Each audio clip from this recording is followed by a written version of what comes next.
반갑습니다. 제가 촛불 집회 가면 좀 먹어주는데 저 아시는 분들이 너무 많으셔가지고 오늘도 여기 오니까 그래도 한 2분 정도 인사를 해주시네요. 저 아십니까? 아유 고맙습니다.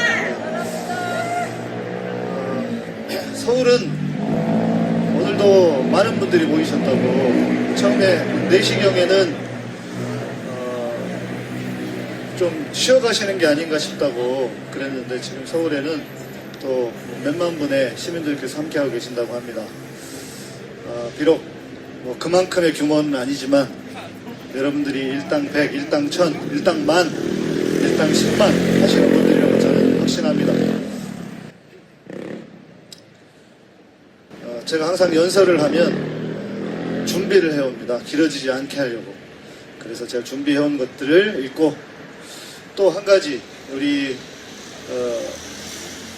저한테 제가 온다고 하니까 그냥 다른 거 없고 시원하게만 해주시면 된다고 하는데 네, 제가 너무 시원하게 하다 보니까 요즘 제 안위가 이태롭습니다. 네, 그래서 또 격의에 맞아야 하니까 여러분들 먼저 여러분들께 말씀을 드렸습니다. 제주 촛불 시민 여러분 안녕하십니까? 저는 제주도를 무척 사랑합니다. 우리나라에 제주도가 있다는 것은 엄청난 축복이라고 확신합니다. 기회가 있을 때마다 제주도에 내려와 살고 싶은 사람입니다. 그러나 한편으로는 목사로서 늘 죄송한 마음이 있습니다. 4.3 항쟁 누구도 알려주지 않아 대학을 졸업하고도 한참을 지나서 알게 되었습니다. 그런데 윤석열 정부는 4.3 항쟁을 교과서에서 지우겠다고 합니다.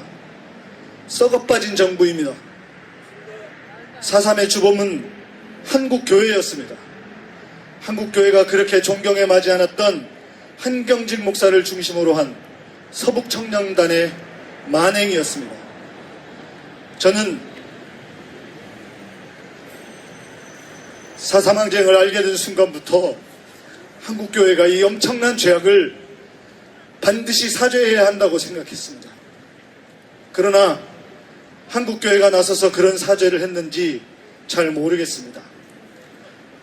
저라도 나서서 사죄하고 싶었지만 제가 한국교회를 대표하는 사람도 아니고 제가 뭐라고 감히 사죄의 말씀을 드릴 수 있을까 늘 마음이 무거웠습니다.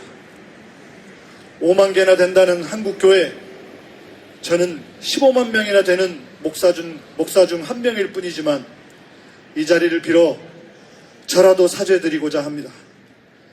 희생당하신 분들과 유족들께 으로 사죄를 드립니다. 4.3을 숨기려는 자들이 12.9 이태원 참사도 숨기기에 급급합니다. 사람 정말 안 변합니다. 그 후예들답게 뭐든 숨기기만 하면 된다고 생각하나 봅니다. 누가 이기는지 한번 해봅시다. 국민 재산 뺏고 세금 약탈하고 자기들끼리 갈라먹고 거기에 대해 문제 제기하는 반대편은 사찰하고 사이버 전사들 모아서 인격 말살하고 머리를 들 수 없도록 만든다. 웬만한 배심과 용기 없으면 이 무도한 집단에 대해 대응 못하도록 시스템을 만들어 놓았다. 그 사이에 전문가를 쓰겠냐? 전문가 들어오면 해먹는 데 지장 있죠. 그러니 무식한 삼류바보를 데려다 정치에서 망쳐놓고 외교 안보 전부 망쳐놓고 무능을 넘어서서 이제 뭐 사찰의 과거 권위주의 독재 정부가 하던 짓까지. 여러분, 이건 제 말이 아닙니다. 무려 윤석열이가 한 말입니다.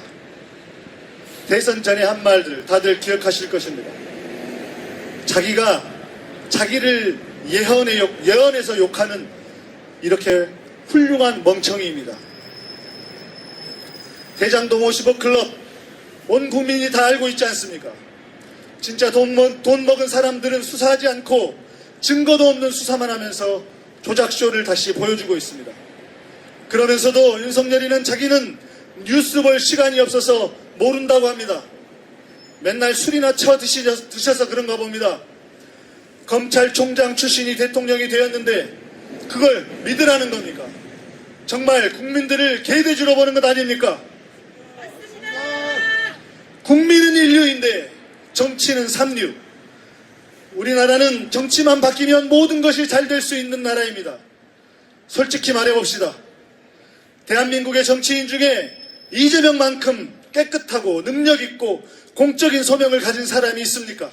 없습니다. 그런데도 썩어빠진 언론과 악의 세력들은 이재명을 악마화하고 있습니다. 왜 그렇습니까? 이재명이 부패한 기득권의 편에 서지 않기 때문입니다. 권력을 가진 자라면 자기들과 한편이 되어 함께 해먹어야 하는데 그렇지 않기 때문입니다. 진정한 국민의 모습으로 살고자 하기 때문입니다.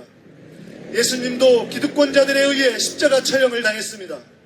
지금도 이 땅의 부패 기득권 세력들은 자기들에게 위협이 되는 이재명 대표를 이 땅에서 영원히 사라지게 하려고 계략을 꾸미고 있습니다.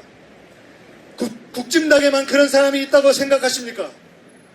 민주당이 더 나쁜 놈들입니다. 물론 모든 민주당 의원들을 말하는 것은 아닙니다. 국진당은 애초부터 나쁜 놈들인지 알고 있었습니다. 민주당은 개혁을 입에 달고 마치 민주시민들의 편이라도 될 것처럼 말하면서 뒤로는 국진당과 짝짝꿍을 하고 있습니다. 그러니 더 나쁜 놈들 아닙니까?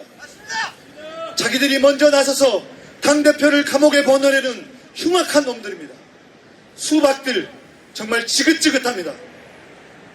거짓말하고 사기치는 놈들이 잘 사는 세상, 자신의 이익이 아닌 공동체의 이익을 위해 헌신한 사람을 감옥에 보내는 세상, 이런 세상을 여러분의 자녀들에게 물려줘도 되겠습니까?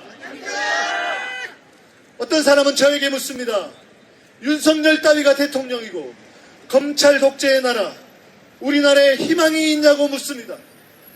저는 이렇게 말씀드립니다. 미래를 보려거든 과거를 보시라. 우리가 언제 독재 정권에 굴복한 적이 있었습니까? 없습니다.